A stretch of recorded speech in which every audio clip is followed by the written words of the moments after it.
welcome you all. Thank you for coming in on such an absolutely beautiful day. It could be a little cooler, but nonetheless, the sun is out, the skies are blue, so I'm happy. Though I would be happier if it were a little cooler.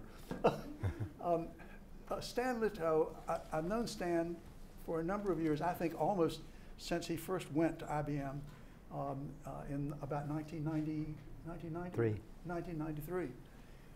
And he was recruited from being the Deputy Chancellor of Schools in New York City. Not an easy job to manage.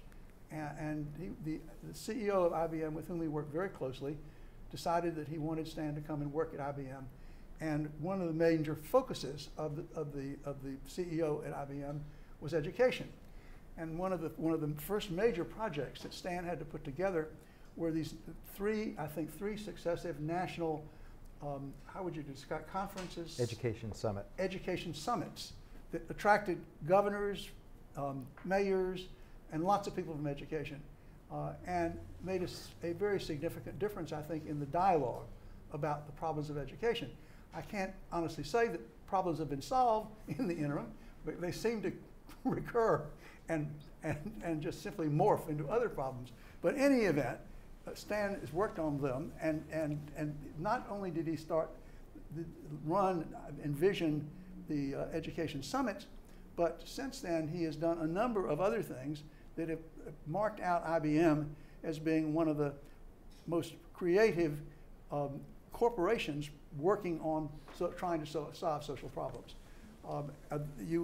The young lady here talked about the P-Tech Academy was Stan's idea, and developed with IBM in partnership locally with school boards of education, with other corporations and foundations, to create a 4-year, basically, it's not exactly a junior, it's a 4-year education program that runs through the 11th grade and through 2 years of college. 2 years of college. It is now in how many states? 8 states. So it's now in 8 states, developed and spread on a model, basically, which Stan put together. He developed a Peace Corps analogy, the IBM Corporate Service Corps, in which over the course of the years that Stan has been at IBM, some 4,000 IBM employees have been assigned jobs in teams with nonprofit organizations and local governments in Africa and in other continents to work on the problems there, putting people with practical skills that IBM basically helped develop and nurture at the service of these nonprofit organizations and corporate and public entities. So that just basically scratches the surface. He can talk a little bit. I don't know exactly whether you're going to talk about the work that you all have done in putting computer capacity into the hands of doctors and school teachers and all of that. Yes. But when you look at Stan's, he's now retired from IBM, and we seized on his leaving IBM as an opportunity to get him to come here and do some teaching here in the Sanford School. So he's teaching 2 courses in this semester, one of them on corporate social responsibility, and one of them on education. Some of you, I think, are in maybe one or more of those classes. In any event, it really is a privilege to have Stan here, because when I look at the field of corporate philanthropy, I see many corporations that are not doing anything strategic. I see many corporations that are basically still doing what they did when their founders were alive and doing checkbook philanthropy, and very few corporations like IBM or like Goldman Sachs with its 10,000 women now sort of morphing into 100,000 women. But in any event, which are carefully planned, documented, data gathered to try to understand what's happening and what the consequences are. And that's what Stan has been doing. And so the opportunity to get him here to talk further about that, and both his experience in education and corporate social responsibility, was something that I was looking forward to. And this is the first time I've had a chance to welcome you. I do welcome you to Sanford, as well as to our audience this afternoon. And thank you very much for coming. Well, thank you, Joel, very much. And I've considered Joel a very dear friend ever since we met. And we meet for dinner, and I always learn something new, and I always learn something that I can actually act upon. So that's even better than just learning it. So I wanted to talk to you a little bit about some of the content in a book that I wrote that came out in May called The Challenge for Business and Society, From Risk to Reward. And I tried to put in this book some of what I learned during my career and some of what I intend to teach and am teaching at Duke. And first of all, I'm very honored to be teaching at Duke, and I really enjoy the opportunity and the experience a great deal. I should also say, excuse me for interrupting, that I meant to say it, that Stan is the first, I think, the first Newhouse innovator in residence at the Sanford School. Thanks to the Newhouse family, which provided the funds to install innovators here in the Sanford School to do the teaching. And at the end of this discussion, you can raise your hand if you think it's innovative or not. Okay? So a little bit about what I tried to do in this book is to start off with what is the history, really, of the role that corporations have played in society. And I think we're living in a very toxic environment these days in the United States, where for many people, corporations are the cause of all ill in society. Whether it's income inequality or the shredding of the social safety net or the problems with the environment or any problem, if people are looking for a focus or a target of what's the problem, for some people the problem is the private sector and corporations, and they're all bad. Actually, nothing is all bad. Nothing is actually all good. But if we look at the history and if we look at the facts, we really can get from rhetoric to actual reality. And what role corporations have played in society? Well, the history tells us there's ample examples of bad, going back to the robber barons. We have lots of examples of bad ethics, bad behavior, bad for communities, and in some instances, even some of the iconic people in philanthropy, Andrew Carnegie, who we rightly credit for the public library systems and building a philanthropic entity that has lasted for well over 100 years. We know that when his employees objected to having their wages cut, he hired Pinkerton guards and shot them. So there's lots of examples of bad. And in those days, it was really bad. It resulted in death. But against the bad, there are also examples of progressive leadership and the dawn of public-private partnerships in a way that people, I think, need to be reminded based upon fact. So when we look at, we're consumed these days with the problems of health care. In 1870, Macy's offered free health care to every one of its employees. In 1870. It wasn't regulated on a state level. It wasn't regulated on a federal level. It wasn't anything that was legislated.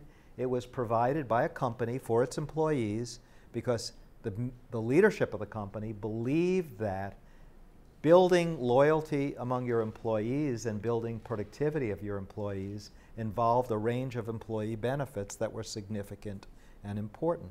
Most people don't know that. In 1875, a company called American Express instituted the first pension plan in the United States. Now in 1875, the only other people in the US that got a pension were some Civil War veterans. But others, it didn't exist. But 1875, American Express implemented, if you worked 20 years, at age 60, you retired at 50% of your final year wages.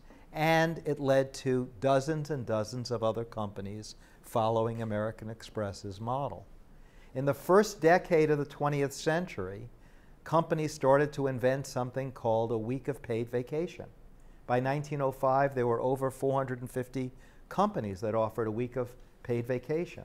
If you worked for the government in New York or in North Carolina, it was closed on Christmas, but your employees didn't get paid.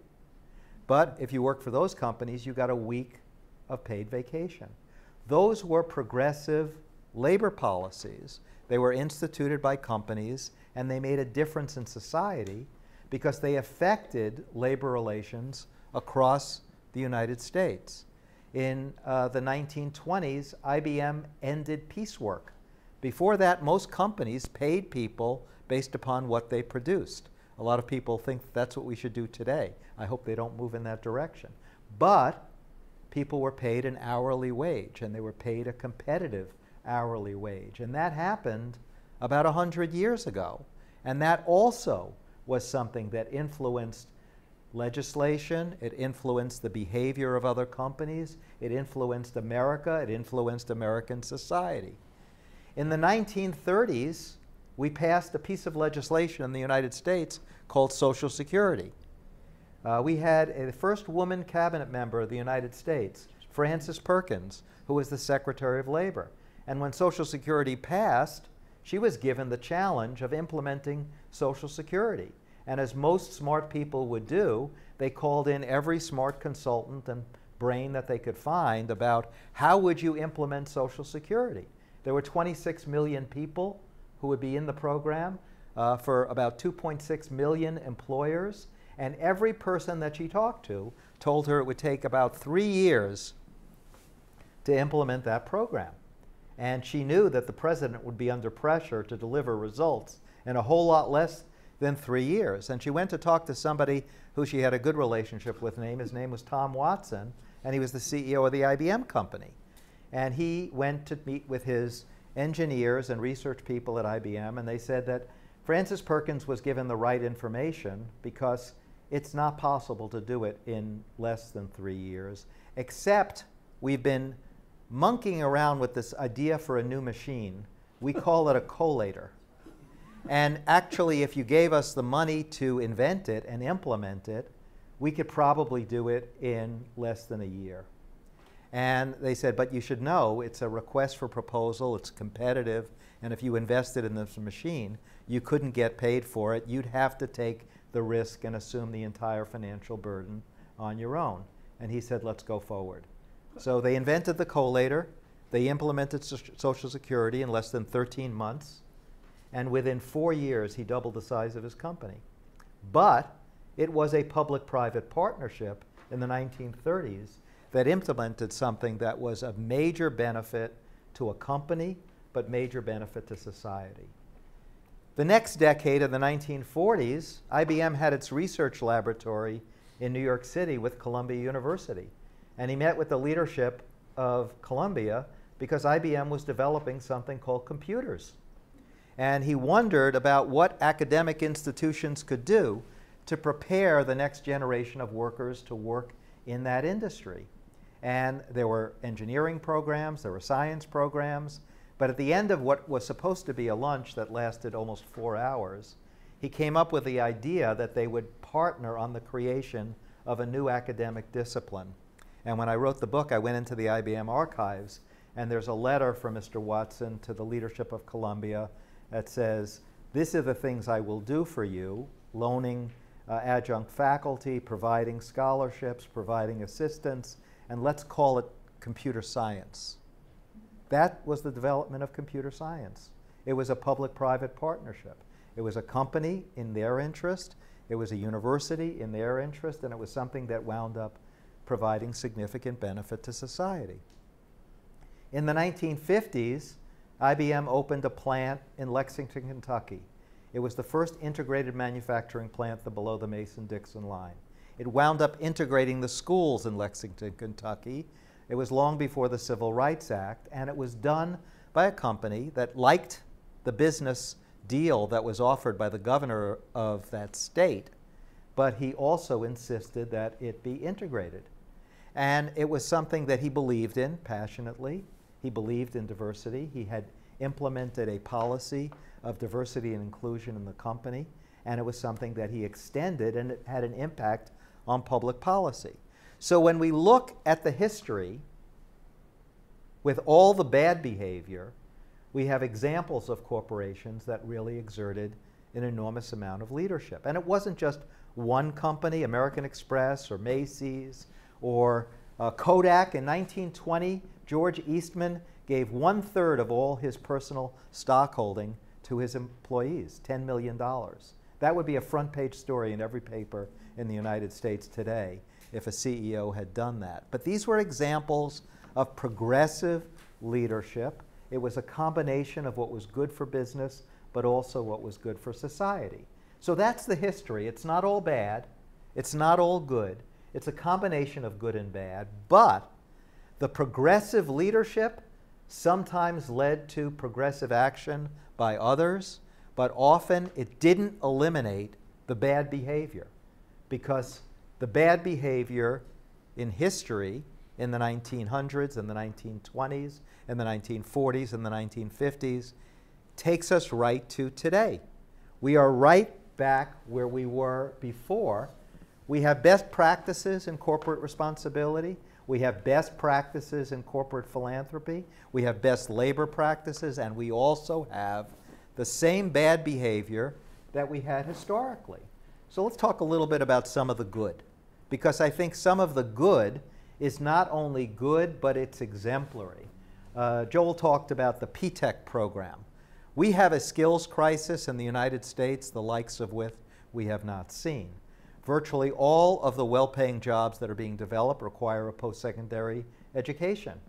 But we haven't made a whole lot of progress preparing young people with the post-secondary education credentials and skills that they need. In 1970, 6% of low-income 24-year-olds had a college degree. And in almost 50 years, it went from 6% to 9%. Hardly any progress. A lot of discussion about free college, but college readiness, college completion is probably one of the largest problems facing the country. Working collaboratively with education leaders, we created the P-TECH program, which now has 100 schools across 8 states. And the college completion rate in the first school, that is in year 8, is 500% higher than the national average. It is an integrated grade 9 through 14 program. Students get a high school diploma and an associate's degree at no cost. And we provide mentors. They get paid internships. They get structured workplace visits. They learn workplace skills. And the commitment by a company is that they are first in line for any available job in that company if they successfully complete the program. All the partnership companies. There are now 500 partnership companies, and all offering the same kinds of commitments. So we have with us Shadon Brown, who graduated from P-TECH in 4 years with an associate's degree and a high school diploma. She went on and got her 4-year degree here in North Carolina at William Peace College. She's now working at IBM and concurrently completing her master's degree. And that's what's happening with students all around the United States through this program. And it has led to a change in the federal law, the Perkins Act, which funds $1.3 billion worth of career and technical education, what we used to call vocational education. And it is now passing that money down through the states with criteria that are modeled on the P-TECH program. So is that something that is significant to try to change the problem of college readiness and college completion? That's better than writing a check. That's leading to some significant, substantive, scalable, and sustainable change. I also talk about something in the book where IBM used a piece of technology called artificial intelligence to build the skill of teachers and created a free, personalized coach for teachers available using artificial intelligence, where teachers can access the best lesson plans, the best teaching strategies, customized video of seeing teachers teaching those strategies, but do it in an integrated, customized way that becomes a personal coach for teachers. And because it's artificial intelligence, its quality improves based upon your regular use of it. In 1 year after launch, there are 12,000 teachers who have signed up for it. The state that has the largest number of teachers, North Carolina. It has math curriculum and math teaching strategies from grades K through 8. It also has specialized content for English language learners and specialized content for general education teachers for children with have a disability in partnership with the National Center for Children with Learning Disabilities. Another example of something that could be a game changer by, instead of giving teachers no access to the best tools and winding up having them demonstrating and striking because they don't feel respected. Give them access to the best technology in a way that really benefits their profession and does something that really gives them pride in their profession.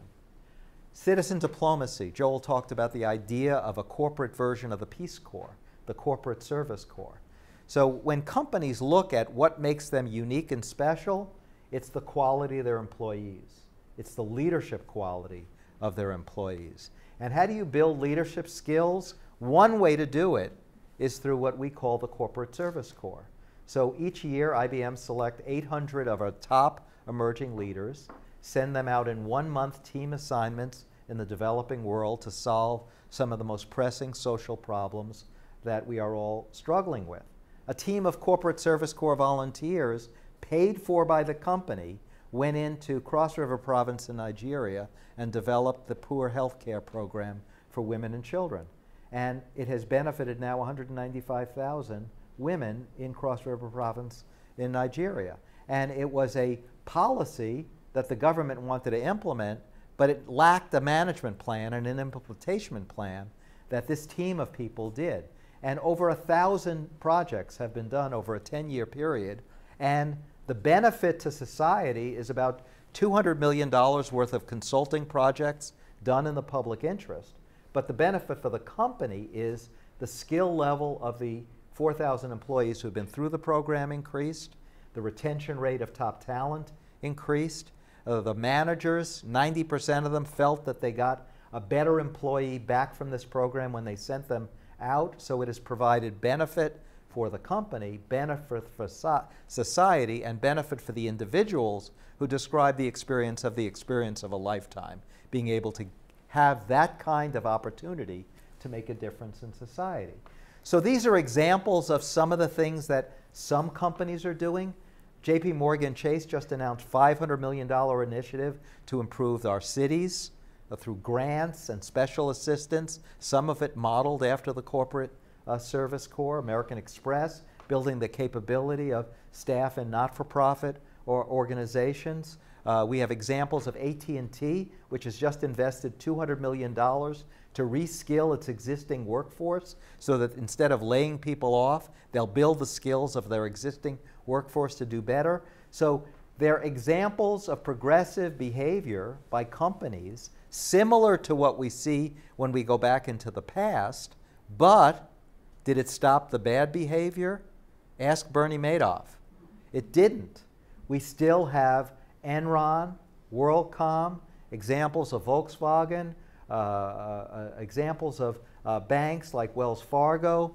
So, but was it about the private sector that was bad, or was it about ethics that was bad? Because we still have ethical problems and challenges in the government, at the federal level, at the state level, at the local level, among civil society organizations. It's ethics, it's values, it's civic knowledge, it's community experience that builds high quality leadership and performance. And it can happen in the private sector, it can happen in the public sector, and it doesn't have anything to do with whether or not you work in the private sector. So we're in a situation today where, while there are examples of really great leadership and progressive behavior, innovative public-private collaboration and partnership, there's still the good, and there's still the bad, and there's still the ugly. That's where we are today. Now, if we're going to look into the future, it is time, I think, to break that cycle of looking at the good and the bad. If 40 years out, we have a PowerPoint that shows the same examples of the good and the bad, we will not have made progress. So the last thing is let's try to figure out what could the future look like if we operated differently. Is it changing? Nope. Imani? There we go. Do you get it? Okay. Great. Okay. So the bad practices continue, all the things that I've talked about, and now a different way forward. Let's start with jobs and education. First, create a culture of ethics and service. Now, if you go to many higher education institutions, a business school, for example, they may have a course in ethics. But ethics is likely not to be part of the finance course. It's likely not to be part of the advertising or marketing course. But ethics should be part of every academic discipline. If you go to a law school, a medical school, any kind of professional school, ethics is something that needs to be taught at every academic level. And by the way, in high schools and elementary schools and middle schools as well. Now, before people get nervous about changing curriculum and how difficult that would be, it isn't to change the curriculum, it's to change how the curriculum is taught. Project-based learning is the way that people learn most effectively, math and science and history and every subject matter. And part of that can learn the academics in the context of building strong ethics. And not just in the education sphere, in the workplace as well. Very often when you come to work for a company, they'll be educated around the Foreign and Corrupt Practices Act. And everybody will take a course and sign that they've learned the course to protect you from any kind of lawsuit. On the other hand, ethics is not how we educate and improve the skills of our employees.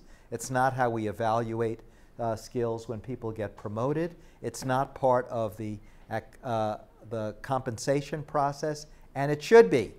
Because if it is, it will both prevent risk to the company and will maximize reward to the company.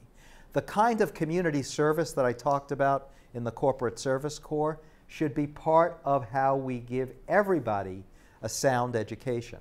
Community service will build not only skills, but it'll improve people's ethics if they have an opportunity to understand how they can make life better for people in society more broadly. So those are ways that we can change the paradigm of ethics and values in the education system and in the workplace. But then we have government. And what can government do differently? One of the things that government has learned to do is to regulate bad behavior. And that's not a bad thing. That's a good thing. It's not a bad thing to have Superfund sites when people abuse the environment. It's not a bad thing to have regulation around Foreign and Corrupt Practices Act. But it's not just regulating bad behavior that government could do. It could actually value and incent good behavior. So if companies like AT&T spend their own money on improving the skills of their workforce and not laying people off, that's something that doesn't only benefit AT&T, it benefits society more broadly. And there's a role that government could play in providing incentives, and it doesn't only have to be financial incentives. It can be recognition to be able to incent companies to behave more positively. You could have an incentive to have people, have their employees use solar technology. You could have incentives for people to spend more in their communities, both community service time, financial contributions. This is something that government could do to provide incentives to create better behavior, not just to penalize bad behavior. And we need more leadership, and we need more cross-sector collaboration. Virtually all of the work that gets done in the business community is by business trade associations, business associations. There are not good opportunities where business working with civil society and working with government can work together, plan together to solve problems together. And what that could do is to produce a higher level of leadership and people recognizing the fact that we can't make progress if we blame each other. We can't solve problems by companies operating alone or the private sector operating alone. We need to work in collaboration. Business is a major supporter of civil society, serving on the boards of not-for-profit organizations, providing financial support for them. There are ways that we could work together to solve these problems. And the book, The Challenge for Business and Society, From Risk to Reward, is to get people in the business community to understand, to provide a higher level of leadership, provide a higher level of philanthropy, provide better labor practices, provide better environmental practices, because it will benefit your company, because the millennial, the current population wants to work with companies that have higher ethical standards, and you will benefit if the company exerts that kind of leadership. But government can also support that, and civil society can also support that by agreeing to some common set of standards for a higher level of performance. So that's what my experience at IBM, my experience working for the mayor of the city of New York, my experience running a think tank, being a community organizer, as deputy chancellor of schools. In my career, I have an opportunity now to educate the next generation here at Duke, but I have an opportunity to write about it and hopefully spend some time trying to influence people's behavior. It may take a while for us to get a receptive ear on the federal level, but this November, we will have 34 new governors in the United States. States and state leaders can implement the range of recommendations that have been identified, and we have an opportunity to go from risk to reward. Reward for the companies, reward for society, and really do more than just get the word out. I mean, whenever somebody studies something and comes up with a set of solutions and they talk about it, people say, well, get the word out. Well, I want to get the word out, but I also want to get the truth out. Because the truth is that some of what we're hearing about finger pointing and identifying problems as being one sector or the other is just not the right way to go. And on the federal level, to eliminate regulation and free companies of regulation, that's not the right way to go either. Because every time that has been done, it has created a reaction against it and has changed the dynamic. In the 1970s, we instituted regulation, then Reagan came in and we stripped them away, and then we brought them back. So we need to learn from history, and I think that's what I wanted to talk to you about, and that's what the book is about. And I really appreciate the opportunity to talk about it, and now I would be delighted to answer any questions. Thank you very much. So, thank you. This has been a great session, and I thank you very much, Stan. It's fascinating what you've told us, and I hope that you'll be around the school. You can drop in from time to time. Happy to. Thank you all for coming. Thank you. Thank you.